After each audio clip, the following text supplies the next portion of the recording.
2026 की मैंने अपनी पहली एनीमे देख ली है और मुझे लगा नहीं था कि 2026 की जो मेरी फर्स्ट एनीमे है वो ये होगी, क्योंकि इससे पहले मैंने इसका नाम भी नहीं सुना था और ये एनीमे है sentence to be a hero. तो सच बोलूँ तो इसके बारे में मुझे पहले पता नहीं था। मैंने एक दो इसकी क्लिप्स देखी जो कि काफ़ी ज़्यादा वायरल हो रही थी और फिर जाके मैंने इसका एपिसोड 1 देखा और इसका जो एपिसोड 1 है वो है 58 मिनट का। और मैं बोलूँगा कि ये एपिसोड 1 नहीं था, ये एक पूरी मूवी थी। इसकी स्टोरी से लेकर एनिमेशन तक वो मूवी लेवल की थी। और जब तुम इसके एपिसोड 1 को कंप्लीट कर लोगे तो तुम्हें ऐसा फील होगा कि तुमने कोई मूवी देखी है और अब तुम आगे इसके नेक्स्ट पार्ट देखोगे। तो इसका जो एपिसोड 1 है वो काफ़ी ज़्यादा क्रेजी था, तो इसके बारे में आगे डिटेल में बात करेंगे। पर उससे पहले तुम वीडियो को लाइक कर दो और तुम्हें पता है कि चैनल के साथ क्या करना है।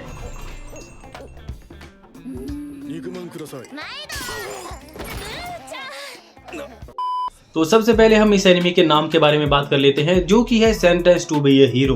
तो तुम्हें लगेगा कि ये कैसी सजा है, तुम्हें हीरो बना दिया जाएगा। तो इस एनिमे में ऐसा ही है। अगर इस एनिमे वर्ल्ड में अगर तुम कोई भी क्राइम करते हो तो तुम्हें सजा मिलती है हीरो बनने की। और ऐसा नहीं है कि हीरो बनने के बाद तुमसे हीरो वाले काम करवाए जाएंगे, तुम्हें फोर्स किया जाएगा डीमन लॉर्ड से फाइट करने के लिए। अगर इसी प्रोसेस के दौरान अगर तुम्हारी डेथ हो जाती है तो वो तुम्हें रिवाइव कर देंगे। और ये भी अच्छी बात नहीं है, क्योंकि हर बार तुम रिवाइव होते जाओगे तो तुम्हारी जो मेमोरी है वो धीरे धीरे लॉस्ट होती जाएगी और इन दी एंड तुम्हें पता ही नहीं होगा कि तुम आखिरकार हो कौन। तुम्हारी जो एग्जिस्टेंस है वो ही खत्म हो जाएगी तुम्हारे लिए। और इसी वर्ल्ड में हमारा जो मेन कैरेक्टर है जिसका कि नाम है एक्जेलो, ऐसा ही नाम है। अभी तक इस एनिमे से मुझे बस एक ही एनिमे कैरेक्टर का नाम याद है, वो है एक्जेलो, जो कि हमारा मेन कैरेक्टर है। आई थिंक 20-30 एपिसोड देखने के बाद बाकी के जो कैरेक्टर है थोड़े बहुत उनके भी नाम याद हो ही जाएंगे। तो ये जो हमारा मेन कैरेक्टर है एक्जेलो, उसको भी पनिशमेंट मिली है इस वर्ल्ड में हीरो बनने की। और एपिसोड में आगे जाके तुम्हें पता लग जाएगा कि इसने क्या क्राइम किए थे जिस रीजन की वजह से इसको ये सजा मिली है। तो मैं तुम्हें स्पॉइल नहीं करूंगा, तुम खुद जाके देख लेना, क्योंकि ये काफ़ी बड़ा स्पॉइलर होने वाला है। तो हमें पता लगता है कि पहले ये जो एक्जेलो था वो इस वर्ल्ड में एक नाइट था और वो फाइट करता था डीमन लॉर्ड से। पर उसके बाद इसने कुछ कांड किए जिस रीज़न की वजह से उसको पनिशमेंट मिली हीरो बनने की। और ऐसा नहीं है कि हीरो बनने के बाद अगर तुम कहीं भाग जाओ तो तुम बच जाओगे। इन्होंने तुम्हारे गले पे एक कर्स सर्कल सा बनाया है, अगर तुम भागोगे तो आई थिंक तुम्हारी जो गर्दन है वो कट जाएगी और तुम्हारा द एंड हो जाएगा और ये तुम्हें दोबारा से रिवाइव करके फिर से फाइट में भेजेंगे। तो इस एनिमे की एपिसोड में ही हमें दिखाया जाता है कि जो मैजिक नाइट हैं वो फाइट कर रहे होते हैं अजीब से क्रिएचर से, जो कि काफ़ी ज़्यादा अगली थे। और ये जो मॉन्स्टर हैं वो काफ़ी ज़्यादा जो ब्रूटल हैं वो भी हैं। और इस एनिमे में जो ब्रूटैलिटी है उसका लेवल काफ़ी ज़्यादा हाई है। इसमें तुम्हें ब्लड हर जगह पे देखने के लिए मिलेगा। जो मॉन्स्टर हैं वो ह्यूमंस को खा रहे हैं, उनके जो पीसीस हैं वो यहाँ वहाँ उड़ रहे हैं। तो ये चीज़ मुझे इस एनिमे की काफ़ी ज़्यादा बढ़िया भी लगी। इसके अलावा ही शुरुआत में हमें हमारे दो मेन कैरेक्टर इंट्रोड्यूस होते हैं। पहला तो एक्जेलो और दूसरा इसके साथ एक और कैरेक्टर था जो कि थीफ का काम करता है और उसके जो हाथ हैं वो रुकते नहीं हैं। उसे जब कहीं भी कोई मौका मिल जाए तो वो चोरी करने के लिए निकल जाता है। तो इसके बाद ये जो हैं वो एक कॉफिन को चुरा लेते हैं जिसके अंदर होती है गोडेस। तो ये जो गोडेस है वो आगे जाकर इसका काफ़ी इंपॉर्टेंट रोल होने वाला है, तो मैं तुम्हें स्पॉइल नहीं करूँगा।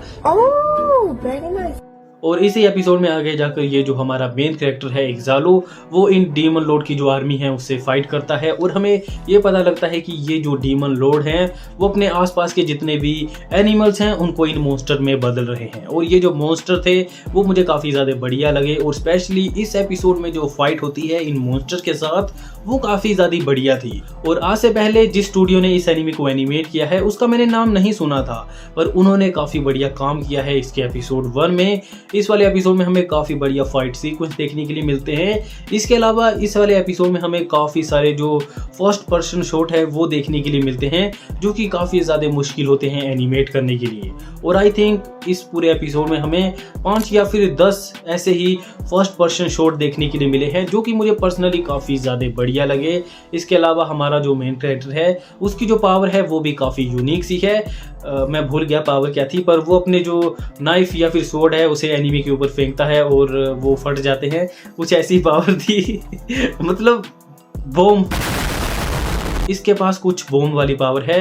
ये अपनी स्वॉर्ड्स या फिर नाइफ को एनिमी की तरफ फेंकता है और वो फट जाते हैं। तो इसकी जो फाइट थी वो देखने में काफ़ी ज़्यादा मज़ा आया और एंड में जो काफ़ी एपिक फाइट सीक्वेंस था जिसमें ये डीमन लॉर्ड से फाइट करते हैं वो भी काफ़ी ज़्यादा क्रेजी था।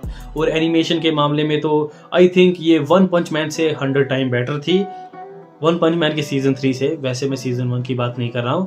तो जब भी एनिमेशन की बात होगी तो हम वन पंच मैन सीजन 3 के बारे में बात जरूर करेंगे। तो इसकी एनिमेशन वन पंच मैन के सीजन 3 से 1000 टाइम बेटर थी और इसकी स्टोरी भी काफ़ी ज़्यादा बढ़िया है। अभी तक इसका एपिसोड 1 आया है। इसके हिंदी डब के बारे में मुझे कुछ भी पता नहीं है, पर अगर आप इस वीडियो को देखने के बाद इस एनिमी के लिए थोड़े बहुत एक्साइटेड हो गए हो तो इस एपिसोड को जाके चेकआउट कर लेना। और अगर आपने एपिसोड 1 देख लिया है तो मुझे कमेंट सेक्शन में बताना कि आपको इसका एपिसोड 1 कैसा लगा और आप इसके आगे आने वाले जो एपिसोड हैं उनके लिए कितने ज़्यादा एक्साइटेड हो। तब तक के लिए आपको मिलता हूँ मैं किसी ऐसी वीडियो के साथ। आज के लिए फिलहाल इतना ही। आपकी तरह मैं भी मायूस हूँ, लेकिन उम्मीद पर दुनिया कायम है। दिल दुखा है लेकिन टूटा तो नहीं है और उम्मीद का दामन छूटा तो नहीं है।